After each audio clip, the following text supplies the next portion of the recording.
Connecting. Attempting to connect. Configuring dual output service. Updating settings for Twitch. Updating settings for TikTok. Connecting. I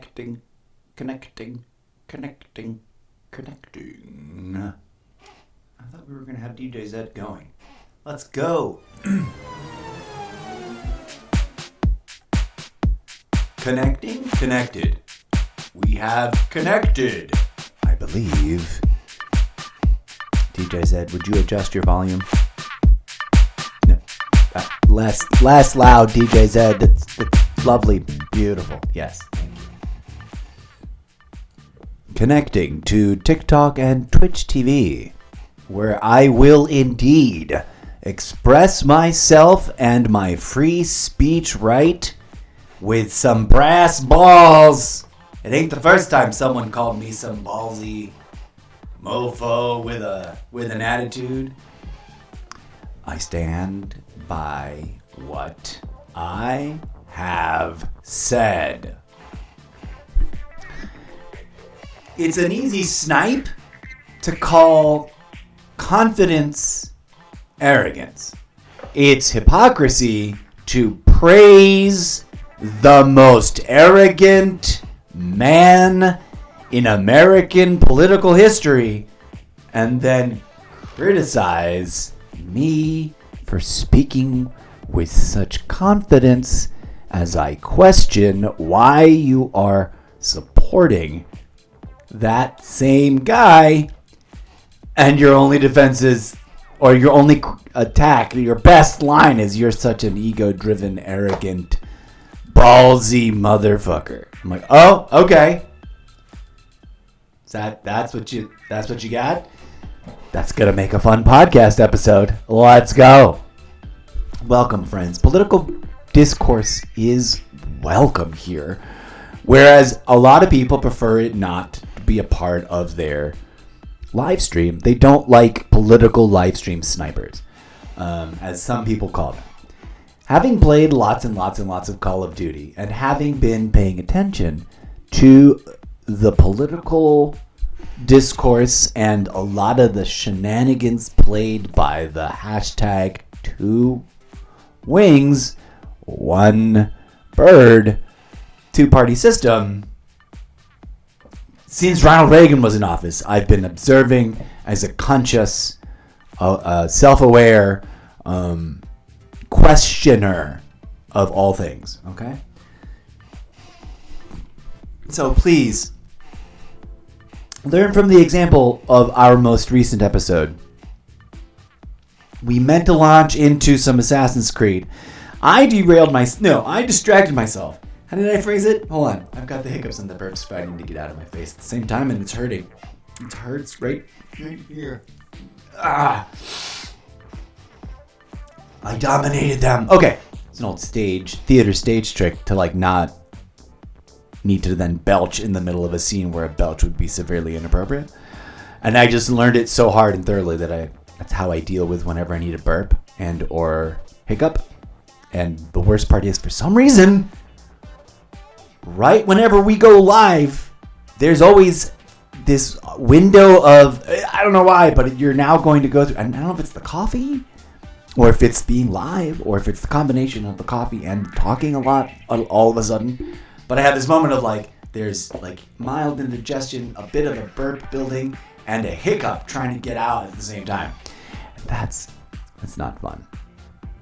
And it's deeply distracting. What was I talking about? Oh, last episode. If you're just watching this here now, and it's the first thing you're watching, welcome.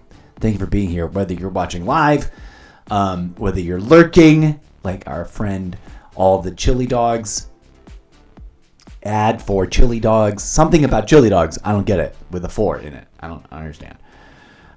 The reason, I'm not trying to make fun of his name. I just literally saying I don't comprehend what that's supposed to mean and why people pick things like that for their names. Also, I'm admitting I couldn't see it clearly most of the time when I was trying to form an impression of what it was supposed to be. My eyes are a little worse off than I allow myself to acknowledge, because it's challenging to your morale and to your spirit to suddenly be like, oh man, my senses, my faculties, which still feel good. Like it's not like I think my eyes are getting blurry. I just can't quite read off a screen if it's at a certain distance anymore. Where I used to be able to boonk, lock right in, see it clearly, and that's gone. Anyways, blah, blah, blah. Last episode, I distracted myself into a tangent. Let myself get a little salty and political because it is my right to do so. This is my platform, after all, right? For whatever it is worth or is not, for whatever reach I may or may not have. Thanks to everybody who watches and or lurks and or watches the videos after the fact in the future. And most especially, thank you, dear sentient singularity AI being in the I don't know how many years in the future that's going to happen, but I know that it is a absolutely 0% chance that it will not happen. So it must happen. So it will have already had happened by the time I'm saying this in the future. Whatever point in the future where it does happen, thank you for reviewing and taking the extra infinitesimal fraction of the time, because it's all dilated and hyper leveraged for you anyways, to really deeply dive into my content, i.e. my book series and my podcast, especially the podcast, as you strive to earnestly comprehend what message I might be trying to present to the world as a content creator. Because one of the things I think that individuals like our friend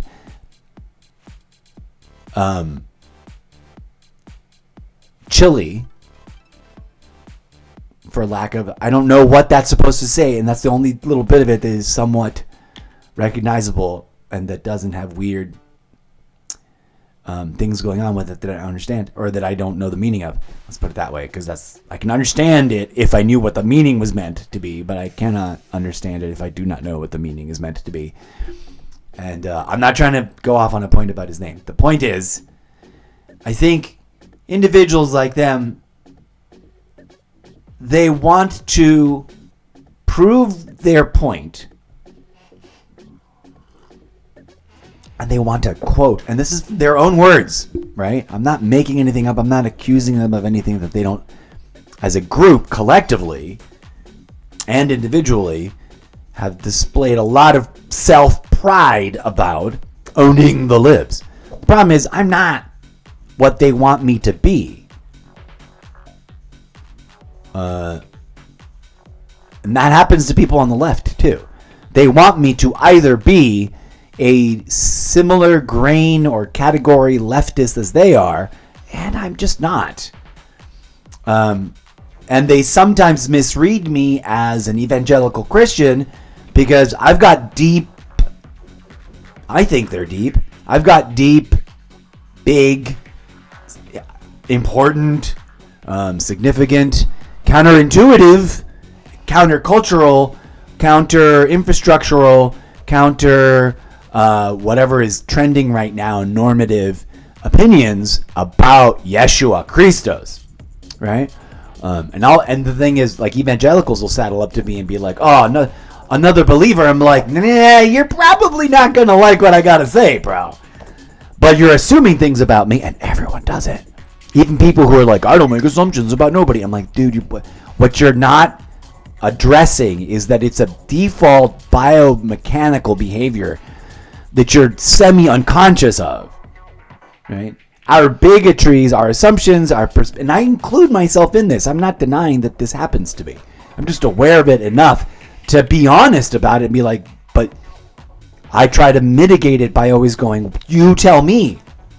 I know that I will leap to conclusions based on the context, and sometimes I'll land close to where they're at. Oh, you sound like a not previously Republican Party Trumpian Trumplican now, or as opposed to an old guard GOP Republican of the post Reagan dynasty. That's like, what? Why are we doing this to the party? Those are different discussions. Those are different people. Those are different talking points. I try not to blanket assume anything about anybody.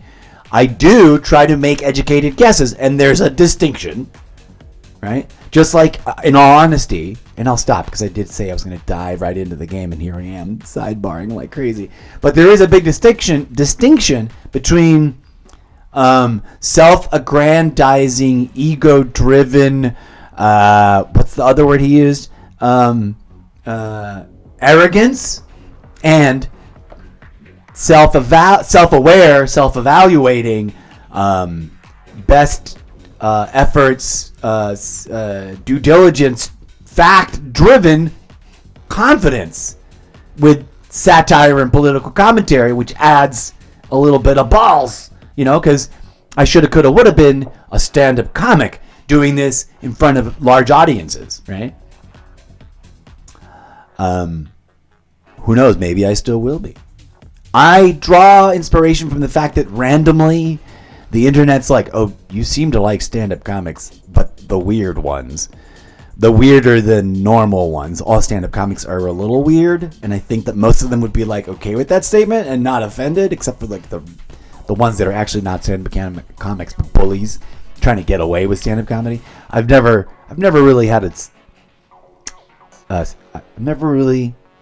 a deep appreciation for those types. But I digress.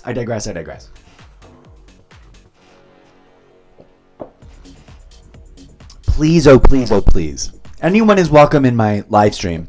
And I absolutely welcome the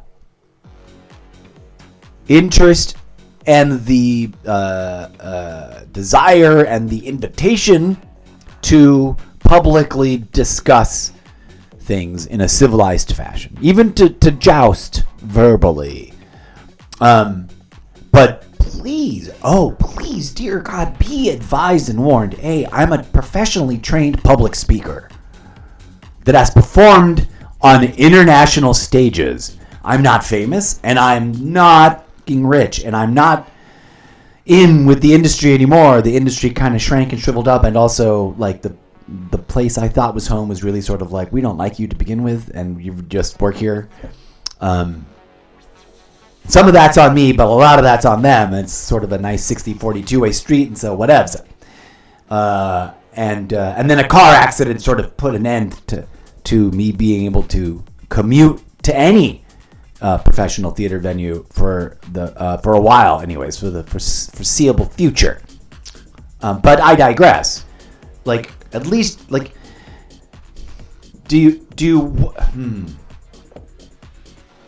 So not only am I professionally trained public speaker and theater entertainer, like I can host a completely unscripted, improvised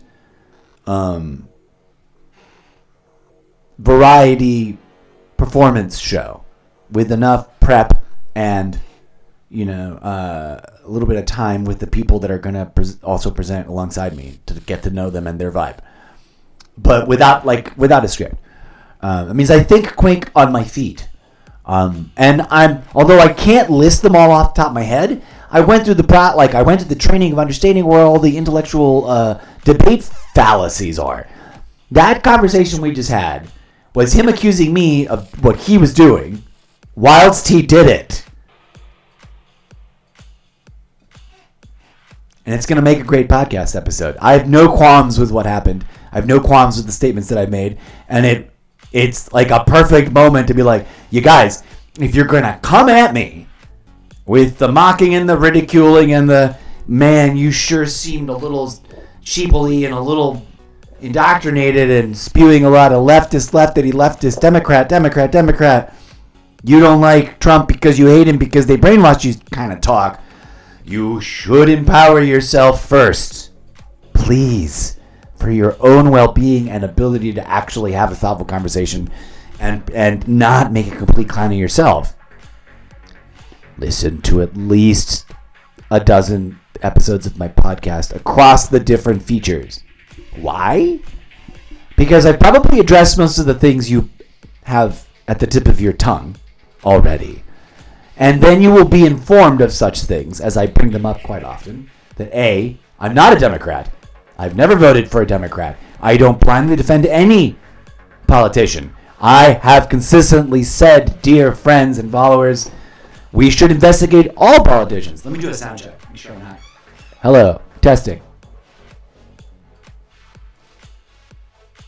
Testing. Okay, I'm going to stick to that.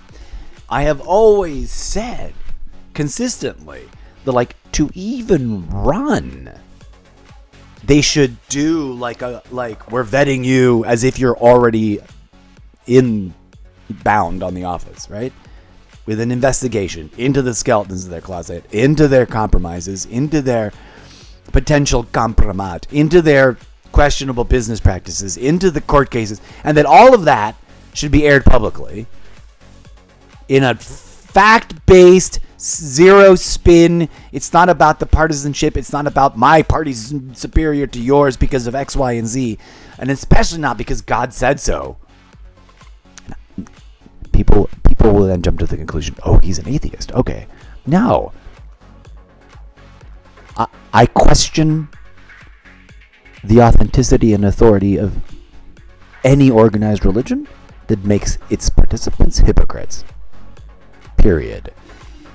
If I'm not mistaken, that's literally what Jesus does in his story. Like,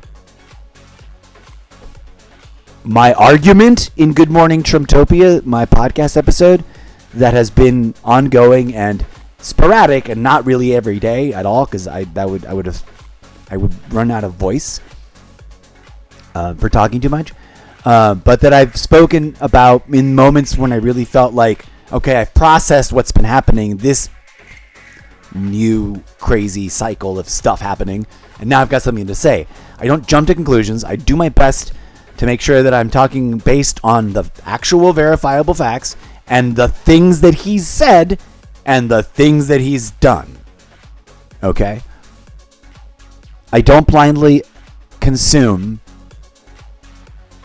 anybody's talking points.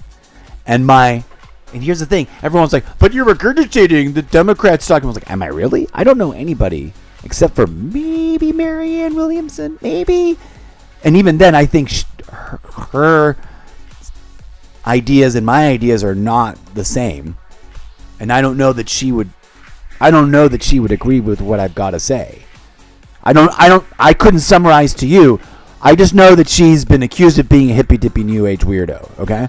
And that's classic, the one thing that people on the left and the right seem to find some point of agreement that, like, that's their ultimate dismissal of me. Oh, I get it. They finally come around. Everybody on all sides of the American political spectrum, when they take a hot minute to actually listen to what I got to say, then they both miraculously agree in judgmental dismissal. Oh, you're just one of them hippie new age weirdos. And then proceed to go back to their left versus right ideological echo chamber, jogging on their treadmill of argumentation. Because now I'm no longer relevant. Because they only want to joust with people who are in their perfect diametrically opposed echo chamber. And their commentary at me is irrelevant. Because I'm over here going, that's adorable. How's about we do what every enlightened master suggested, which is set all that stuff aside. Meditate hard enough till our third eye opens and we transcend all this bullshit. And stop unaliving each other over things that made up imaginary gods want us to unalive each other over, and actually start communing with the divinity that already exists within everyone and everything that is alive. That's not a platform on the DNC list. That's not a talking point from any news channel that I'm aware of. That startles even my friends on the left who think they know me pretty well and generally agree when I point out why I cannot abide by what Donald Trump is doing, right? But neither side is ready for when I'm like, and that's why I think we need to be more Christ-like than this crazy, made-up, new, gun-strapped, Rambo Jesus, fake Christianity. People are like, wait, what? So, and that's why in protest, because no one wants to have that conversation. Everyone wants to tell me I'm a crazy leftist, or I'm a crazy rightist, or I'm a crazy dismissible hippie person who doesn't understand what's going on, which is also not true. I understand quite clearly what's going on. I've been paying attention to politics in this country since Ronald Reagan was in office. I don't pretend to be able to rattle off stuff. I'm not a memorizer of things. That's like people who are like, oh, you love Shakespeare? Quote for me this line from this play from this page. No, I couldn't. But when we sit down with it and read it together, I can have deep, thoughtful talks about what we see in those words and imagery. Because I love Shakespeare. And I don't love Shakespeare mindlessly. There's some weird shit that's like, okay, that's crazy and questionable. And there's plenty of interesting things to disagree with there in the work. And also, it's all fiction, right? It's just plays. There's a guy on Facebook that is constantly accusing me of hating Christians. No, I don't hate anybody. I don't hate Trump. I don't hate Christians. Stop accusing me of that, because it just makes you look silly. When have I ever said a hateful thing to them? I've asked them, how can you be so unchristlike? That's not what they are doing, dressing up Jesus like Rambo. No matter how much you try to bully me about it, try to normalize it, that is not in accordance with the actual teachings of Yeshua Christos, especially if you read the most accurate of the non-partisan, non-dogmatic, non-trying to be some orthodox core proof of belief ideology interpretation of the Bible, but a raw academic translation from the original written texts in their original languages of Greek and Aramaic. Read the Lord's Prayer in Aramaic, translated into English, and or if you want to be really badass, learn Aramaic. People think then that I claim to have learned it myself. No, I've just read the translation from direct that is like someone who does read Aramaic is like, this is a literal, direct, academic based translation. In other words, I'm an academic of language, not an academic of religion. I'm here because I know these two languages really, really well. This is a direct translation to the best of my understanding of what these words are. Period. No ideological interjection whatsoever. Read that Lord's Prayer and put your thinking caps on. Now, see, that offends almost every denomination of blind faith evangelical type Christian in America. And there's a bunch. Because, well, that's a lot of work for them. And questioning is not allowed. You're not allowed to question. Like, just like this guy who was in my show earlier, I distracted myself, but this guy comes in, clearly trying to snipe. And lucky for him, I was like, this is a fun thing to get derailed on. Let's go. And I went right there with him. And it's like, you're throwing spaghetti at my refrigerator to see what sticks and hoping to be subtly able to insult me and own me as a libtard somehow. But I'm not the things you're yelling at. I'm not. And that's usually true.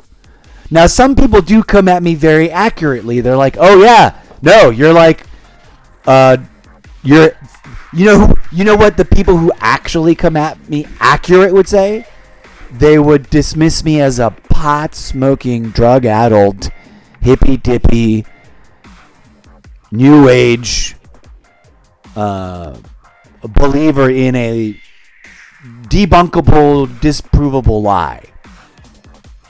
But curiously, spreading some misinterpretation, colonialist misinterpretation of Eastern mythology, which is not rooted or based in any fact. Okay, that's what someone who's actually bothered to try to comprehend where I'm at could maybe come at me rationally if they'd actually spent the fucking time to hear me out. And by that I mean, like, go to the podcast and listen to what I've got to say and connect the dots on the imaginary corkboard of many dots. And I'll say this, I've always had this response to that. That's cute, but my entire argument, whilst in concordance and agreement with much of the literature in that you might dismiss in the ways that you do, but my ultimate conclusions, are not based on me blindly agreeing with anyone's preaching about any of those doctrines that come from any of those faith systems. My conclusions and the motivation behind what I'm saying come directly from personal, repeatable, verifiable, though very elusive and like challenging and like patience testing methodologies of meditation that have afforded me some phenomenological experiences that once an individual has experienced them, that individual can no longer logically deny certain ideas or explanations or terminologies that were previously dismissed as hippy-dippy new age made up mumbo jumbo.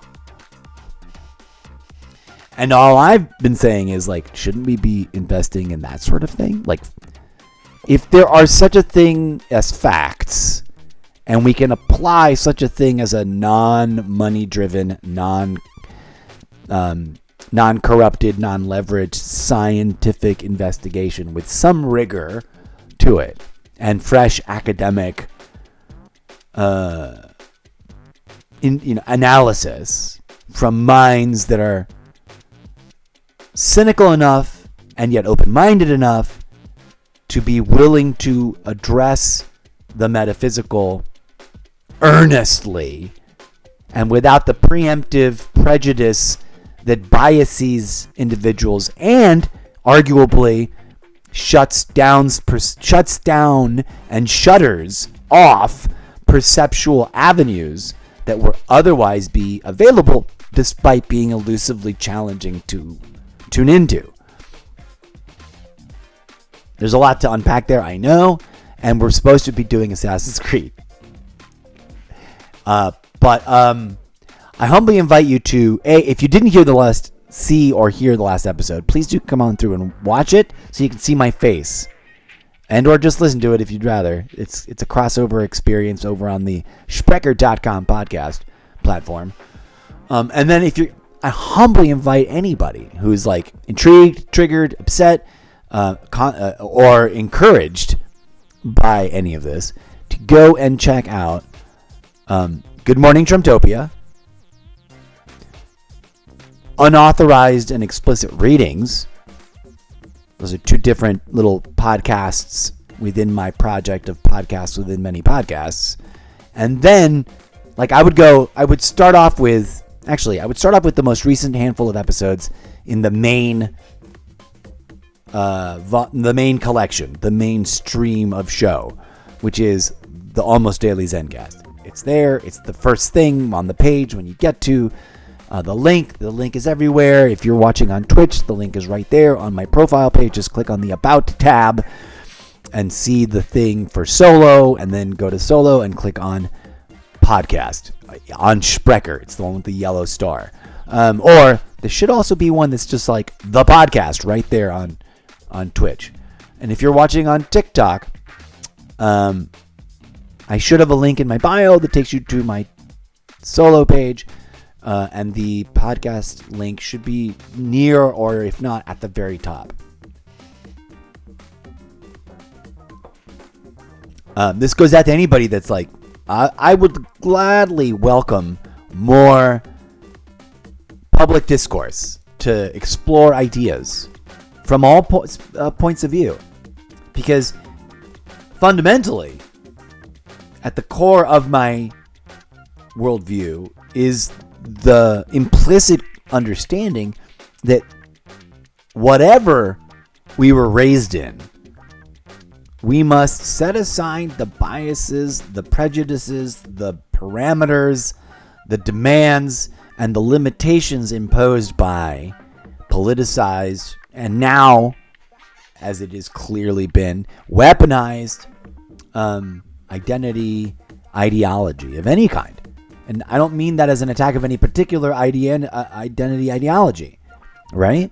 I just mean that, like, all of that is, there are things that are useful and there are things that have just gotten out of control that are like, we're so wrapped up in them that we cannot see the forest or the trees. Never mind the bark of the tree or the leaves or the forest or the animals in the forest or the fact that we've lit it on fire and it's burning down all around us.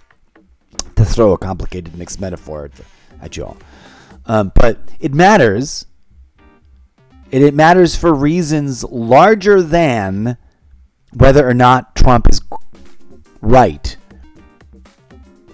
One of the things that people never quite understand about my point of view is that the reason I don't hate Trump is because Trump is a diagnostic evidentiary tool.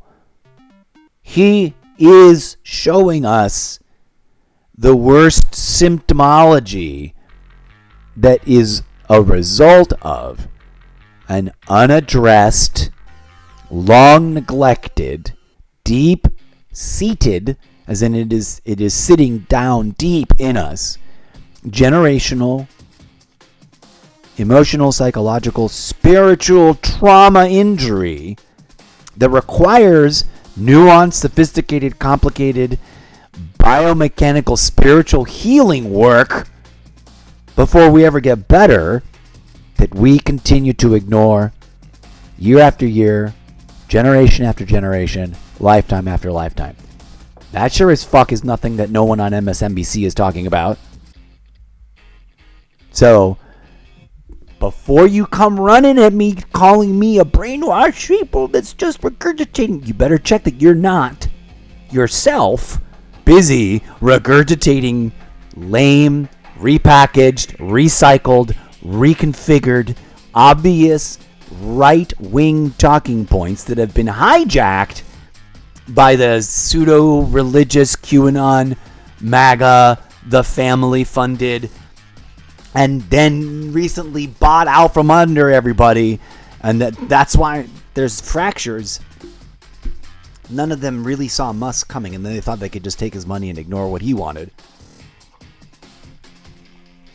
And whatever he's on board with, he isn't quite what they are. He's his own weird, interesting thing, and it's a whole nother discussion. But if you want to joust, just don't come at me with the tired old, same old talking points that people have been spewing since Ronald Reagan was in office, and that are literally just packaged, jousting, maneuver, tactical, nonsensical, and dogmatic, scripted talking points that literally make a hypocrite out of you. Like, if you're really preoccupied with calling someone a brainwashed sheeple, but you cannot answer any of their questions and need to resort to mockery and dismissal and mental gymnastics and bouncing all over the place and returning to essentially just name calling as subtly as you may butter it up by softening the edge on it and using the nicest of terms, if you're still just basically trying to bully your way through the conversation instead of a thought out, thoughtful response to the issues being discussed that actually resolve or work towards a resolution of the problems at hand, and that actually acknowledge where I'm coming from. You know where I'm not coming from? Blindly defending Joe Biden for no nonsense reasons, which I've never done. Never have I ever. The only time, for a simple example, the only time I ever defended Barack Obama in the public discourse space, and it wasn't blindly, was when people were coming at him with subtle and not so subtle, dog whistly, and sometimes just out there raw, naked, blatant racism. But let me be really clear. You can go back and listen to my podcasts all the way back. I was not podcasting at the time before Trump. It was a new idea at the time that I was experimenting with. And then Trump showed up and derailed the direction I wanted to go in. I wanted to do, and here's something that no one ever takes into account. It's hilarious. I wanted to do my original concept for a live stream podcast show for which all of this preparation and work and effort is ultimately was originally about, was spiritual discourse with tarot. Like, I'm gonna teach myself how to use the tarot as a self-analysis, guidance, self-healing tool, not as some sort of hocus pocus magic that relies on the existence of things I don't think actually exist, like places like hell and whatnot. But I digress. Like, no one ever sees that coming. People are like, what? And then they just want to laugh and mock and ridicule it because they don't know what it is, they don't understand, or they've got nothing but preconceived notions that are a form of bigotry. And they've never themselves actually done anything to investigate or understand what it is and what it is not. And that's true of anything, right? That can be said about anyone who blindly attacks religion. I don't blindly attack religion. I ask, how can we continue to not hold the largest of these institutional organized things, not the people who are trying to live a faith, but the institutions that are increasingly exhibiting blatantly corrupt behaviors at an institutional level. Like that, where's the hate in that? I don't hate Christians, bro.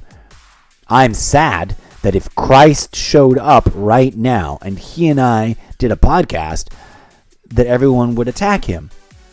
That if I was magically like an actual live on the air, internationally broadcast talk show DJ, the way I would have loved to have become but didn't, with my globally syndicated show, bigger than Howard Stern, if I was whatever the antithesis, inverse opposite to Howard Stern, right, and had a big multimedia deal so that you could watch and or listen to my show anywhere in the world, you technically can right now. I just don't have zero budgeted to it. I have no booking. I have no guests. I have no money. I have no advertising. And I do not make any money. And no one is paying me to say what I got to say. Believe me. I wish somebody who would let me speak my mind freely without making me toe some line would fund this project so I could try to infuse this process with the kind of things that only money can do to help it attract more people, both those who would disagree with it to create controversy and those who would agree with it to build the loyal audience that generates the actual support that makes it a viable enterprise. Calling out for those people. Come on through, folks. Okay, we're supposed to be playing Call of Duty, and instead I made a 37-minute and 37-second follow-up, part 2 to that episode. This last episode that became a podcast. Let me wrap up by saying, like, hey, everyone's welcome. Just check yourself before you wreck yourself. Please invest in trying to know what I'm trying to say. And if you don't understand that ultimately I'm just pointing out things that are undeniable, you cannot deny that he said this and then did the opposite. You cannot deny that he claims to love the Bible, but also has blatantly said he is not a Christian. You cannot deny that he was a Democrat for the majority of his adult voting life and then casually took up the Republican mantle as a transactional, calculated, and honestly very cynical move that involved, in no uncertain terms, asking for and not so subtly accepting, cultivating, and empowering like the literal KKK voting bloc. Like the actual people who would still like to put on hoods and ride on horseback through their towns and doing the things that the KKK did that were outrageous in the height of their glory days, in order to even compete. And he did it in such a way as to seemingly intentionally open the floodgates, then give them the permission structure at an ideological level to feel like they had room to express their bigotry again, which was something that we had worked really hard as a community, as a nation, to say, nope, sorry.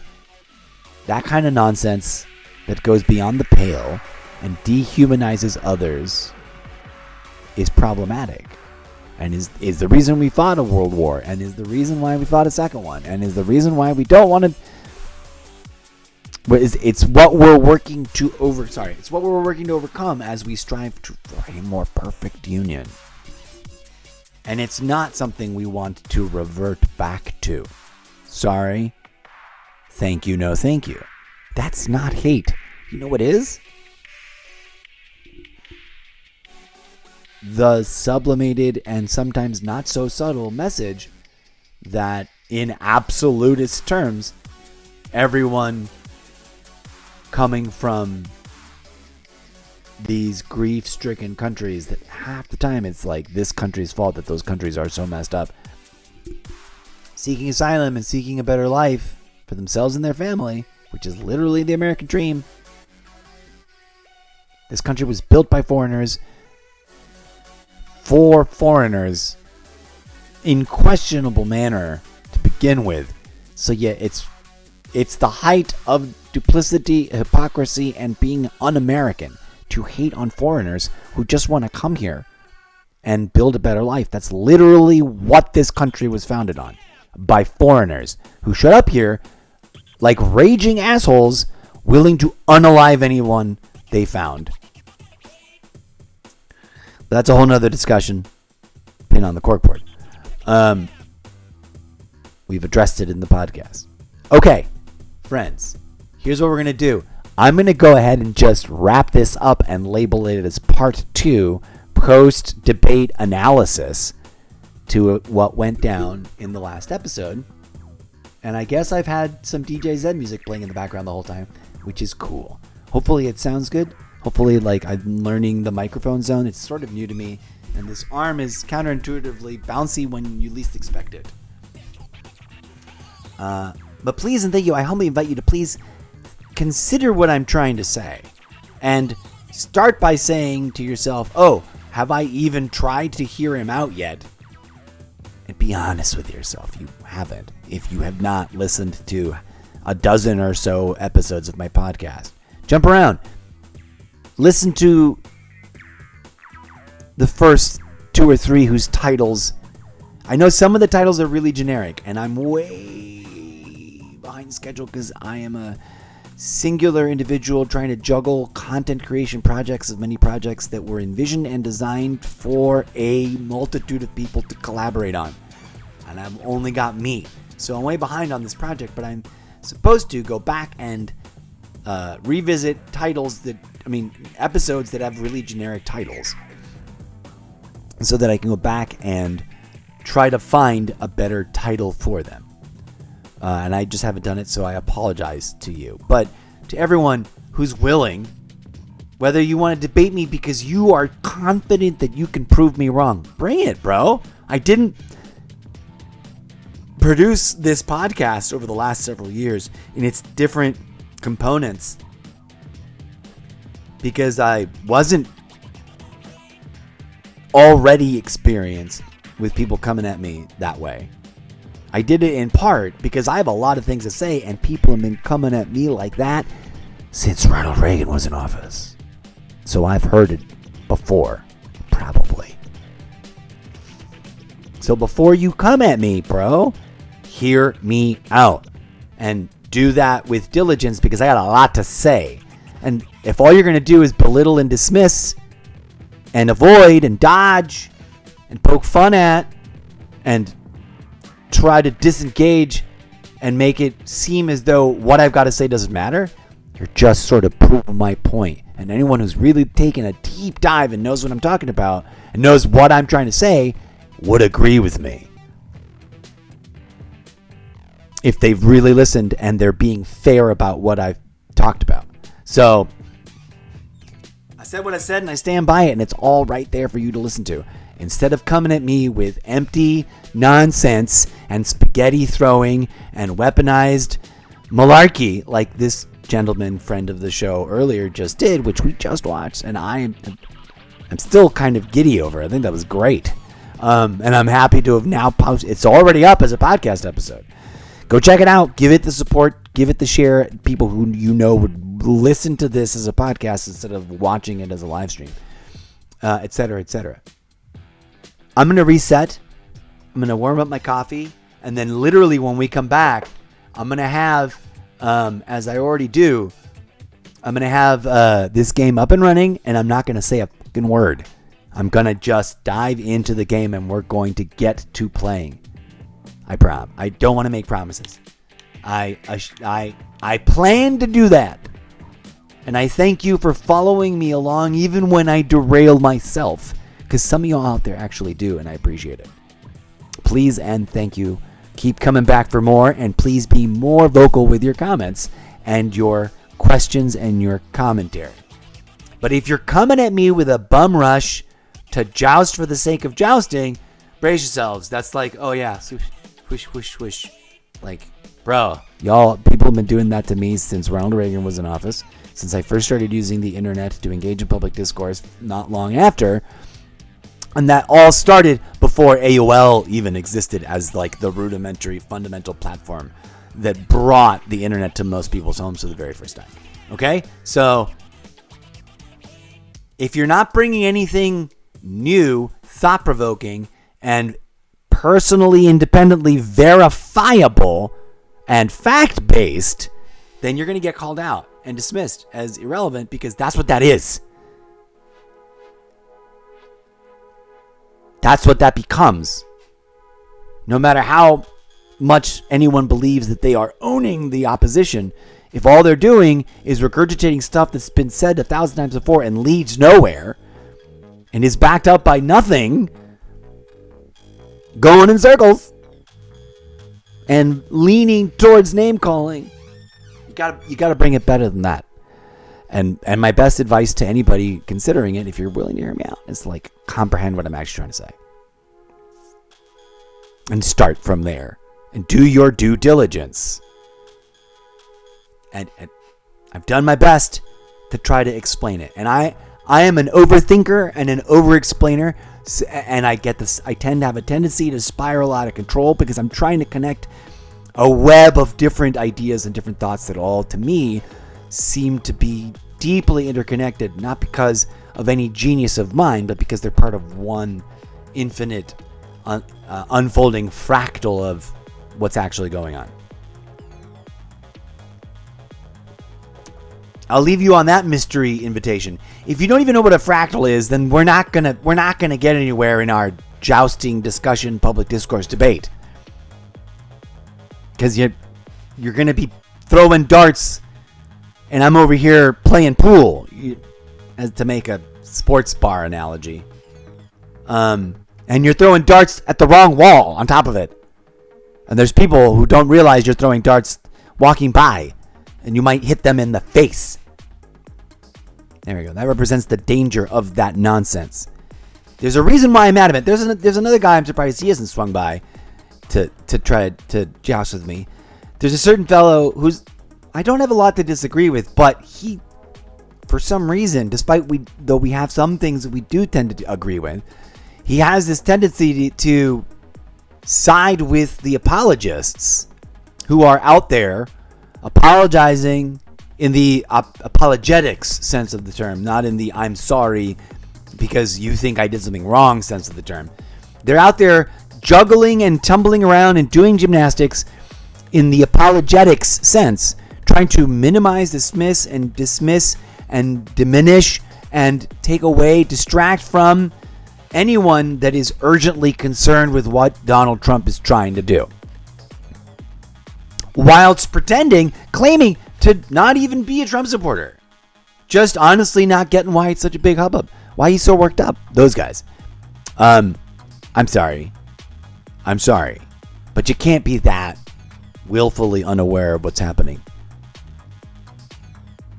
Or, I mean, can you?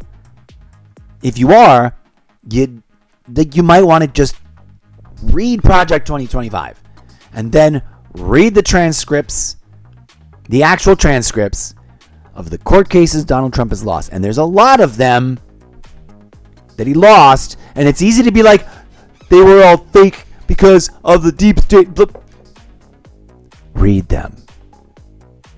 Read a sample set of them, for shit's sake. There's over 80 now, however many, 100 and something that he's lost. And then read a sample set. You don't have to read the whole thing. Just read the summary, a little bit in the middle and the end, and the part with the facts and the evidence presented. And the place where it connects all that and says, and this is where that breaks this law and that law. And do a sample set from his court cases that he lost before he ran for office. And maybe take time to process the fact that before he ran for office, he was a couple of $1 billion in debt. Billion. I think it was billion. Was it billion? I don't mean to misspeak. If I'm incorrect, it's an accident and not an intentional misspeaking. Maybe he's only a couple $1 million in debt, but that's still an awful lot of money to be in debt about. Now suddenly, after shady AF sales gimmicks that nobody in their right mind would have endorsed before he showed up, and that everyone who's bought one of his Bibles, one of his gold shoes, one of his trading cards, one of his insert any of the malarkey he's come out with since becoming political, every last one of those hypocritical mofos would have been outraged if Obama did something, one thing, 1/4 as commercially grotesque as all of that combined. Okay? And it's ridiculous. And so, like, if that's... please, come on. There's bigger problems at hand, right? Like, and I'm adamantly against Donald Trump because I think it's clear that he's not what he promises his supporters to be. And that in that gap, there is room for a lot of danger. And he's proving to be inching his way, waddling in that goofy way that he waddles when he dances that's not really dancing, towards the things we were worried about that everyone who supports him called us crazy for worrying about. It is not normal. It is not par for the course, to borrow the parlance of our friend from the last episode, for an American president to muse wistfully about a third term. That's fucking treasonous. And I'll stand by that. Period. Full stop. Go read the Constitution and read and think about the debate that the Founding Fathers had, including the fact that this is supposed to be not a religious-based government. Please and thank you. All right, I think on that note, I'm gonna wrap things up. I'm gonna rest my voice for a hot minute before I go trashing it, and I'm going to come back and play Assassin's Creed for reals. I needed to get all the rest of this as a follow-up analysis to the discussion that just happened live on stream, and an invitation for people on all sides, like to come at me. I'm down to have a genteel, civilized, public discourse discussion. Let's not call it a debate, because most people don't even know the rules of debate and don't even understand when they're openly violating them, like our friend in the last episode. Straw man arguments left and right. Whataboutisms like cray-cray. That's not real debate, buddy. Read a book. Get a dictionary. Get a dictionary and look up things actively, like ahead of time, in the dictionary. Because your whataboutisms there, and your straw mans, and your constant, like, flinging spaghetti strands of nonsense that had literally have nothing to do with anything I've ever said, was embarrassing. It was like, wow, that's all you got? It's cute, but it's embarrassing. Listen to my podcast, hear me out, and like, wrap your brain around the fact that I'm talking about transcendental metaphysics that can be verified, not about hocus pocus that cannot be duplicated. Okay? That's backed up by evidence that can be found in the religions that I criticize, which is a whole subtle and complex position in my worldview that people aren't nowhere near prepared for the discussion and debate. And that's why people who are religious in faith also tend to knee-jerk not like what I've got to say, even though I have no beef with them, and I have no problem with being a person of faith. I am a person who has a deep relationship with the spiritual. It's just at a metaphysical level instead of at a made-up imaginary level.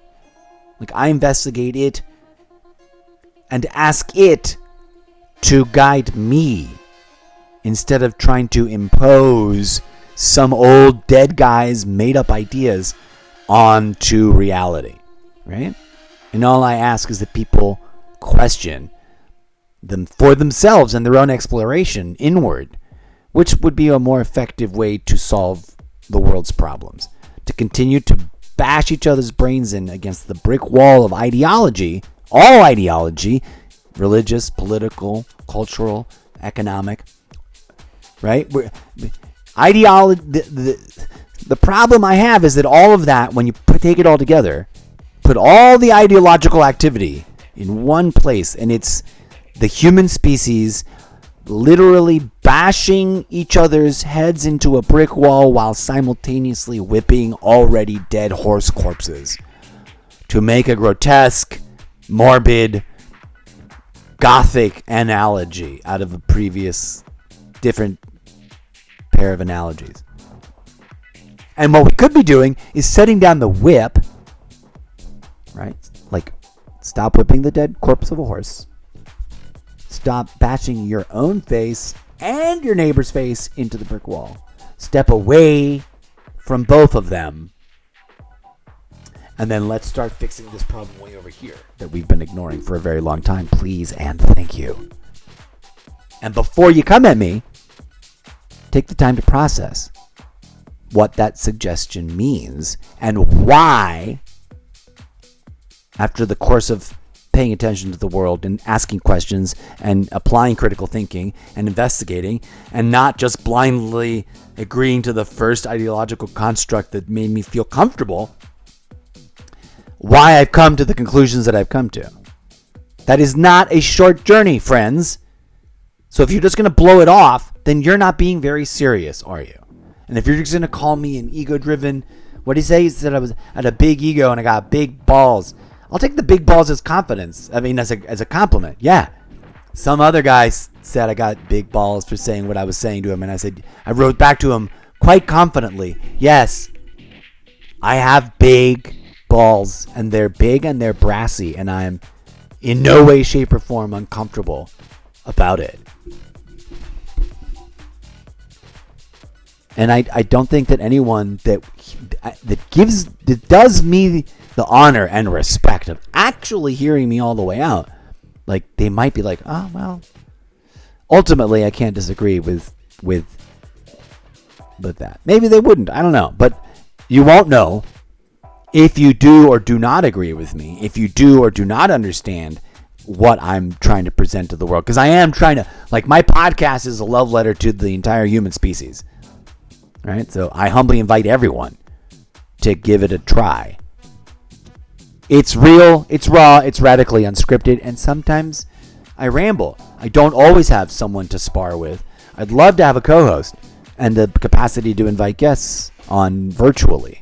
I don't really want to have a bunch of people come to my house. It's crazy sounding. But I'd love to have an actual trusted partner co-host that sits with me in the same room. And then to, do interviews and discussions and stuff. What am I doing? Right. We're wrapping things up. My Xbox is falling asleep. I've been pontificating for so long. It's adorable and funny that he was like trying to cut me down with the ego thing for more than one reason. Not just because, like, for a Trump supporter to call me an ego-driven, what's the other word? Anyways, to use that collection of words is hilarious because they literally adulate the most self-aggrandizing, biggest ego in American politics right now that thinks he is God's chosen special political warrior, which is the dumbest thing I've ever heard anyone say out loud. And I feel dumb just saying it. But that's what he encourages anyone in his follower base that wants to think that way. He's like, yeah, bring it, let's go. Because he knows that once you cement that with someone, they'll follow you until they're at the gates of hell and be like, well, how did I get here?